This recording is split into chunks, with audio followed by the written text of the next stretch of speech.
I am so pro vaginal birth. I am pro cesarean birth. I am pro emergency cesarean, elective cesarean. I am pro a birth that you feel good about. And I absolutely know women can have an amazing vaginal birth.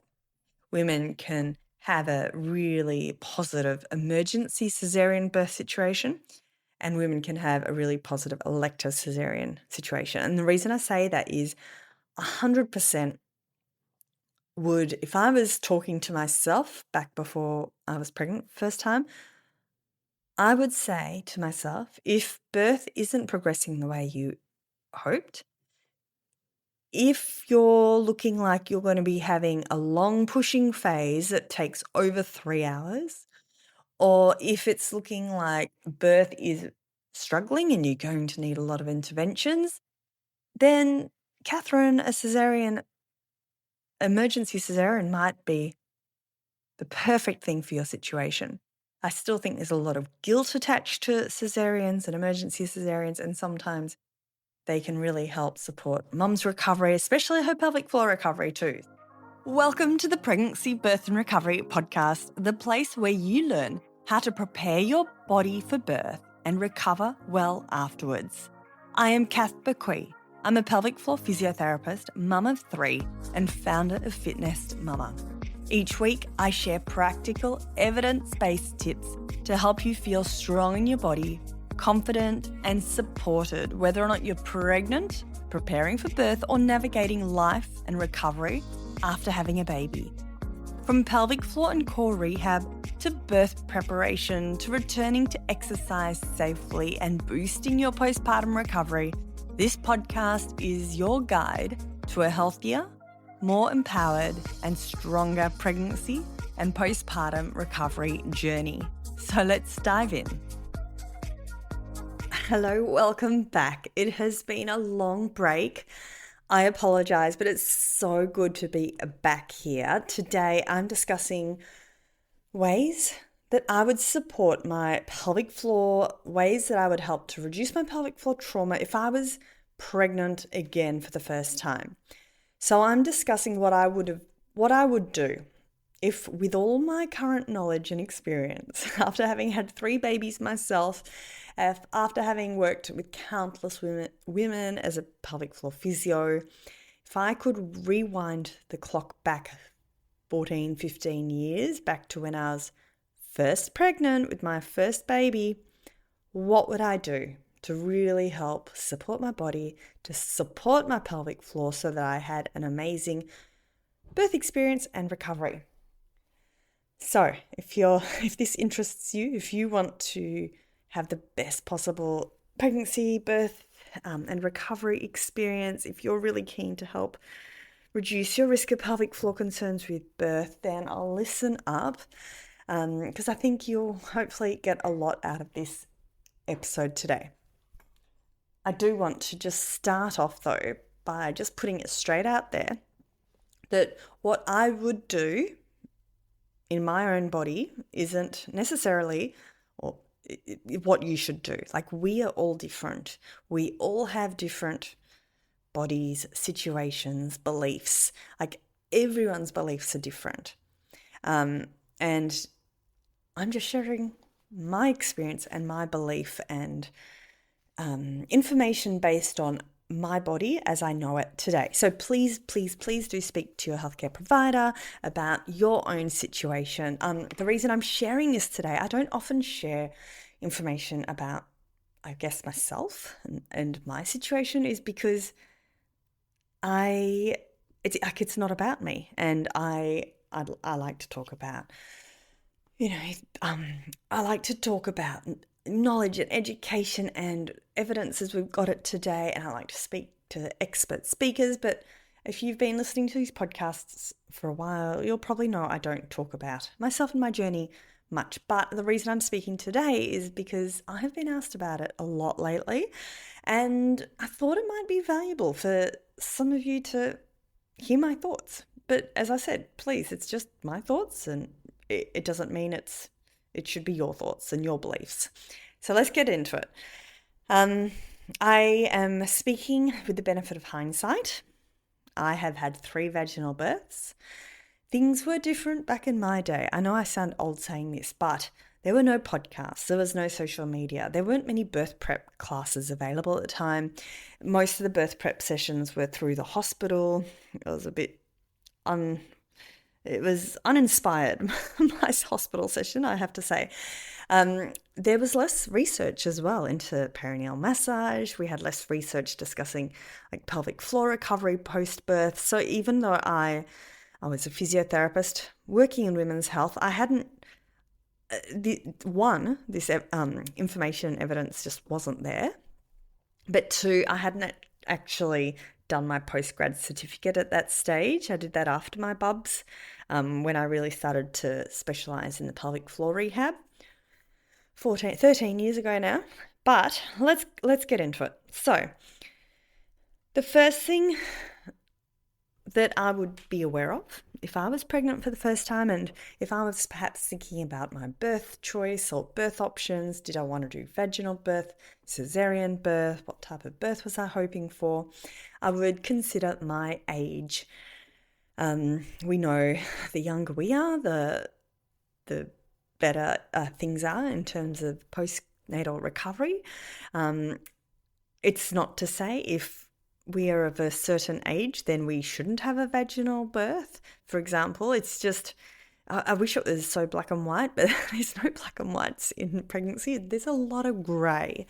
So they're all sort of, the way I like to describe it, they're all sort of like puzzles, pieces in a puzzle. And we just sort of gather all the research and all the evidence and all the facts about our situation, and then you can take that on board as you discuss your situation with your healthcare provider. So age is something to consider. I would have considered my age. I would have considered my genetics. If I would have had a chat to all the women in my family. So I've got 3 brothers, no sisters, but I would have had a chat to my mother. I actually don't have any. I've got a few aunties, but none of them have had babies. One of them passed away at the age of 40. The other one had an adoptive children. So unfortunately, I've only got my mum to go off. I guess my grandma too. Not that I think my mum knew about my grandma, but anyway. The reason I'm mentioning this is if you're a 45-year-old woman with a strong family history of postpartum pelvic floor concerns like prolapse, that's a very different situation to if you're a 20-year-old with no family history. Again, I'm not saying one would tip me over in terms of birth choices one way or another. I'm not saying there's a certain age cutoff. They're just, as I said, they're all pieces of the puzzle.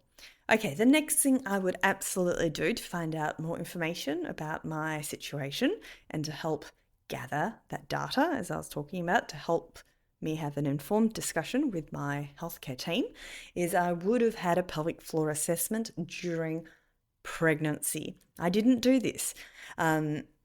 I did have overactive pelvic floor, had shocking urgency in my 20s when I was a runner, needing to rush to the toilet and urge urinary incontinence even at times where I was really busting just at random times, that urgency that ended up leaking.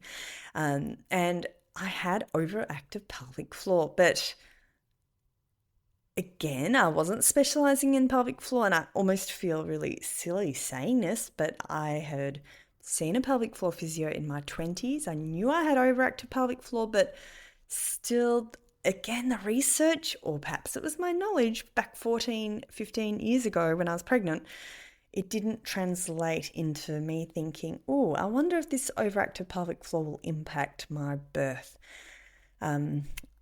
I can't tell now with the benefit of hindsight. My birth was okay, that's another story, but I would absolutely have gone to a physiotherapist, a pelvic floor physiotherapist during pregnancy to assess for overactive pelvic floor, to assess my strength, my ability to relax my pelvic floor, make sure that I don't have a co-contraction. So what that means is, let's say I think I'm pushing through my pelvic, like pushing, I want to make sure my pelvic floor is not doing a reflexive contraction. Let me explain that if that's not making sense. With our pelvic floor muscles, we want to be able to lift our pelvic floor. So when we lift our muscles, we're contracting them, and it's like we're closing off the openings. We're, stopping ourselves from passing urine and leaking. So we're causing the drawing in and the closure of the openings, grossly speaking. When we relax through our pelvic floor, that's what we want to do when we're on the toilet. We're passing a bowel motion, opening the bladder. We want to be able to, and giving birth. So we want to be able to relax and open the birth canal and let our pelvic floor muscles relax. So some small subset of women, when they think they're relaxing, they're actually contracting. And as a pelvic floor physio, they're the ones we really want to just pick up if possible, because then we can help support them into having a pelvic floor that's functioning in a way that when we relax, the muscles are relaxing. When we're contracting, they're actually contracting. Anyway, I know I'm going a little bit technical here, but we have research to show that an assessment of pelvic floor during birth and getting that support we need. I'm mixing up my words. It's the end of the day at the time of recording. I've just been at the clinic all day. Let me restate that. We have evidence to show if we have an assessment during pregnancy, if we can assess that ability to relax and ability to lift our muscles, that helps with our birth outcomes and our pelvic floor postnatal recovery outcomes. How amazing is that? We also, by having an assessment during pregnancy, this helps to give us a baseline for postnatal recovery goals. As a pelvic floor physio, I see a lot of women who come in for an assessment at 6 weeks postpartum. I can tell you 100% it is so much easier if I've already assessed them during pregnancy. I know what we're aiming for, because if you've got weak pelvic floor during pregnancy, for example, then our postnatal recovery goals, we're just going to, we still want to get them stronger. But if the first time I've assessed someone postpartum and I'm assessing weak pelvic floor, I might think there's a lot more recovery goals than there actually is. We all have different levels of strength. We all have different levels of activity in our pelvic floor. So finding out what your baseline is, because your baseline is going to be different to the person next to you, it can be really helpful with recovery. Okay, so let's recap what I've said so far. I'd consider my age. I'd consider my genetics. I'd talk to the women in my family as much as possible. I'd have a pelvic floor assessment.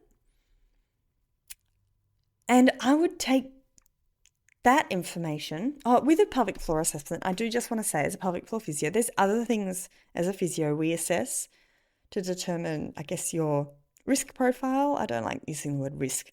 But for example, at 34 weeks, if I assess someone's pelvic floor, I can assess their perineal length. We know some women have short perineums. We know some people have longer perineums, just like some women might have smaller feet, others have larger feet. Some of us are tall, some of us are short. We all have variations in our body. We are not all the same. And we do know that a short perineum, meaning that space between the vagina and the anus, if it is on the shorter side, that might increase our risk of larger tears, which makes sense, right? Because if there's less room to move and there's a tear inside the perineum, if we've got a short perineum, it's easier for that tear to reach the muscles surrounding anus, so 3rd and 4th degree tear. I'm not saying if you have a short perineum, you will have a larger tear. It's just one of those puzzle pieces that we can take with information to our healthcare provider. So let's put this into a bit of context so you can better understand. Let's say, for example, I'm having my first baby at the age of 45. I've got a strong family history of prolapse, and I know my mum had a hysterectomy because she had a prolapse at the age of 45 or 50 after she'd had her kids. In addition, I have got an overactive pelvic floor. I really struggle to relax my pelvic floor. I've got that co-contraction I talked about. Plus, I've got a small perineum That's a very different picture to someone in their 20s, no family history, their pelvic floor is functioning really well, they've got a nice length perineum. So I'm not saying one picture. Like, my goal for the future of childbirth is that we are better able to identify the risk profile of women so that we can better, I guess, provide information about, as I said, their risk profile. But we don't have, this is all quite new information and it's all evolving, and the level of accuracy just isn't there. And that's why at the moment it's all about puzzle pieces. But my hope is that it can actually become more than just, let's take a stab in the dark. Like, we can actually know some proper, decent, like, what's the word I'm trying to say? It would be great if we could have better information to provide someone with more accurate risk profile. I feel like I've just said the same thing 3 times. Sorry if that wasn't very articulate. I hope that makes sense.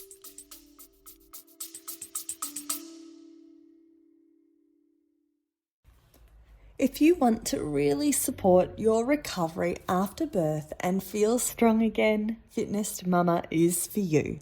It's a physio-led platform designed to support your pelvic floor, core, and whole body. And here's the key part. It's actually best to start during pregnancy.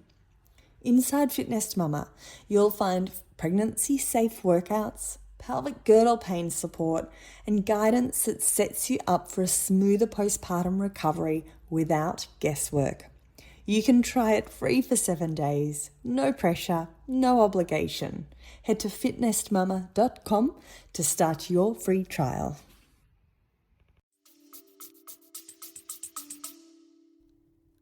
The other thing, again, the reason I haven't mentioned it is because we don't have great data. It's, again, just another puzzle piece. Let's say you're a 4'5" woman and you're very small, small in stature, like you've got a small pelvis, and your partner is a 7-foot, really big, tall guy. It's not about having a big baby in terms of being able to identify risk factors like for pelvic floor concerns. It's about the size of the baby's head ratio to your pelvis. And scans and stuff just aren't that accurate. Like, how many times have you heard people saying, oh my gosh, I happened to one of my best friends. She was told she was having a really big baby. She booked in, had a cesarean, and then her baby was less than 3.5 kilos. So we just don't have the scans and the assessment tools there yet, but this is my hope, is if, let's say you're listening to this in a few years' time, maybe we've got it then, I'm not sure, but I hope this will change. Okay, so they're the sorts of things that we have in our control with pregnancy, just to collate the information so we're not going into birth blind about our risk profile. The other thing I would absolutely just add to the list is one of the best things we can do for our postnatal recovery. It's to exercise regularly during pregnancy. And I know that sounds basic and easy, but just to move our body during pregnancy is amazing for supporting our postnatal recovery and our pelvic floor recovery. This does get harder, I know, because we're fatigued. Perhaps there's morning sickness, perhaps there's pelvic pain.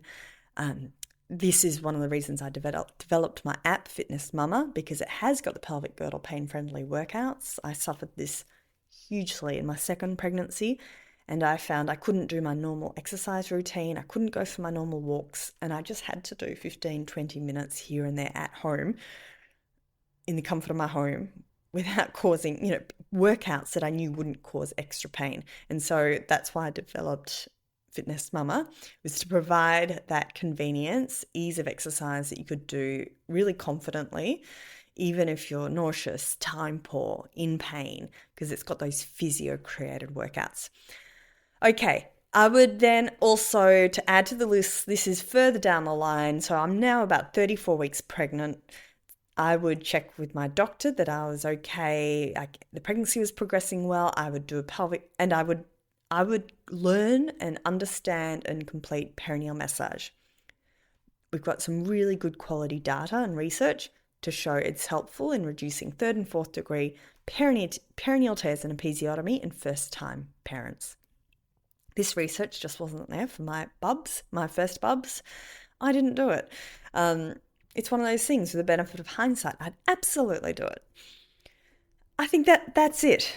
Then at the 6 week mark, I would again book in with my physio and have that 6 week postnatal check where they can look over my abdominal separation, my whole body strength, pelvic floor, and help me with a rehab plan. Because that postnatal rehab, including pelvic floor rehab, it's so important. And childbirth, whether or not you have vaginal or a cesarean birth, it's huge on the body. It's one of the biggest events our body goes through in our whole life.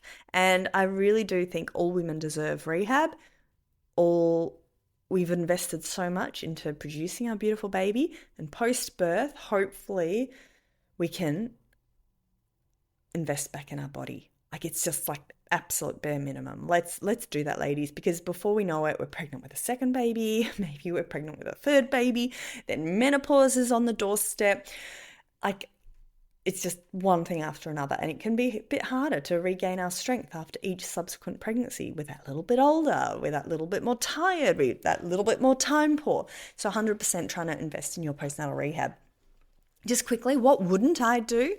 Again, with the benefit of hindsight, with my experience, with my extra education with the pelvic floor rehab side of things, I wouldn't. This is a hot topic at the moment. In the clinic, I have seen just multiple women in a short period of time who've developed pelvic girdle pain as a result of doing birth prep stretches they've seen on socials. There's a bit of a trend going with doing these, it's like stretching the pelvis into submission to help with birth, and I just don't think it's necessary. We don't have any research to show it's necessary. It puts a lot of strain on the pelvis and can cause pelvic girdle pain. We can't widen the pelvis with stretches. It's more about learning how to let go of that active muscle tension with the pelvic floor muscle activity, as I mentioned earlier. So yeah, I'd skip that. I would also definitely not ignore pelvic floor, and I'd be proactive as much as possible, because being proactive, oh my God, it's just helpful in every single area. We've also got, how's this? This isn't even physical related. We've even got evidence to show women who have a pelvic floor assessment during pregnancy, they have better mental health postpartum. And I really do believe that is because a lot of birth trauma and pelvic floor trauma, it's not from the actual physical, like there's a lot going on to it, but from a pelvic floor perspective, often it's the mismatch between expectation and reality. So if you can get that support team in your corner, let's say things don't go according to plan, you're actually in a better place because you've got that support team that you can call upon for help and give you a bit of a postnatal rehab plan to help you recover, which is a very different situation to if you've had no, your expectation was that you'd have a beautiful birth and you would have, like this is going into a whole new topic, but we know a physical pelvic floor physiotherapy session during pregnancy, we know with research it helps with postpartum mental health. So how amazing.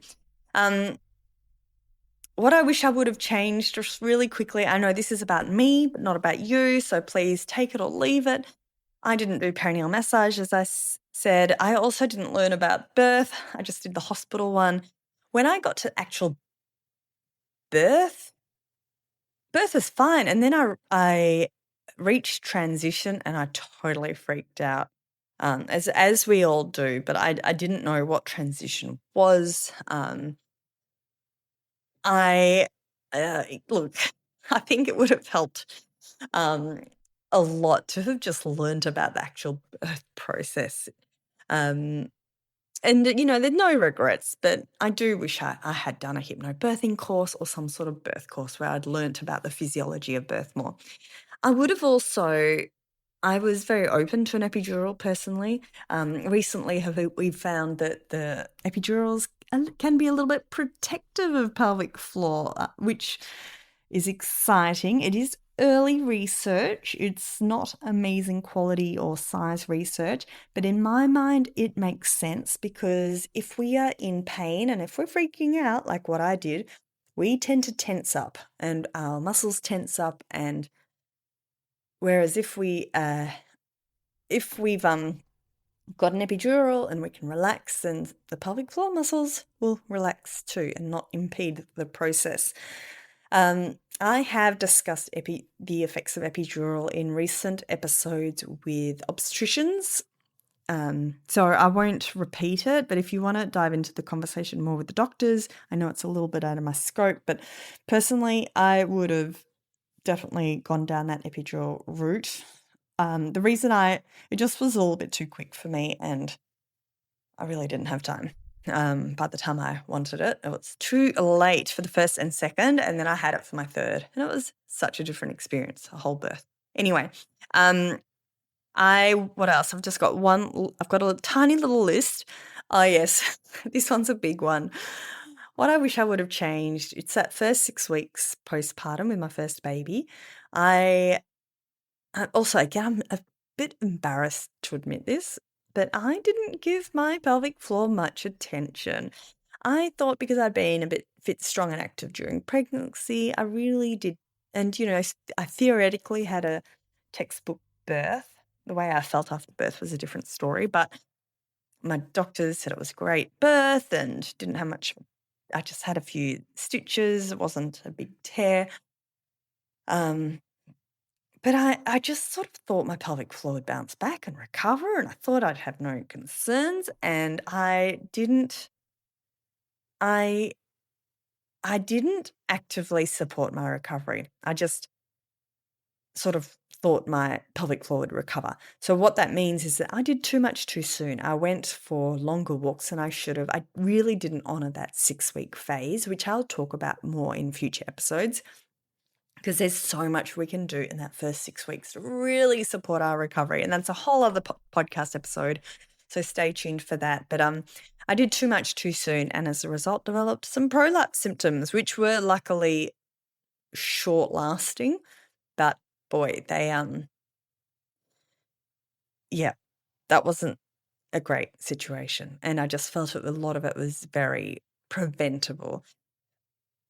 Anyway, look, I hope that was helpful. If it wasn't helpful or if you didn't agree with anything, just feel free to ignore it. I am so pro vaginal birth. I am pro cesarean birth. I am pro emergency cesarean, elective cesarean. I am pro a birth that you feel good about. And I absolutely know women can have an amazing vaginal birth.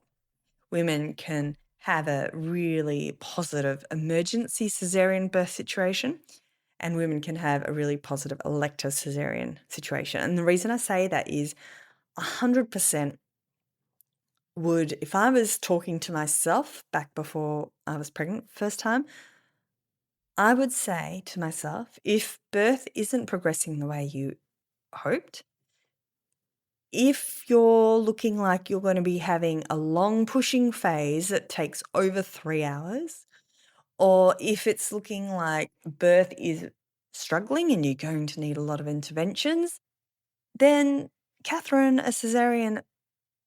emergency cesarean might be the perfect thing for your situation. I still think there's a lot of guilt attached to cesareans and emergency cesareans, and sometimes they can really help support mum's recovery, especially her pelvic floor recovery too. So these are all things, hopefully it's just given you a little bit of food for thought, but please do have a chat to your healthcare provider because your situation is unique. My situation was unique to me, and we all have different situations that's unique, and there's no one size fits all approach.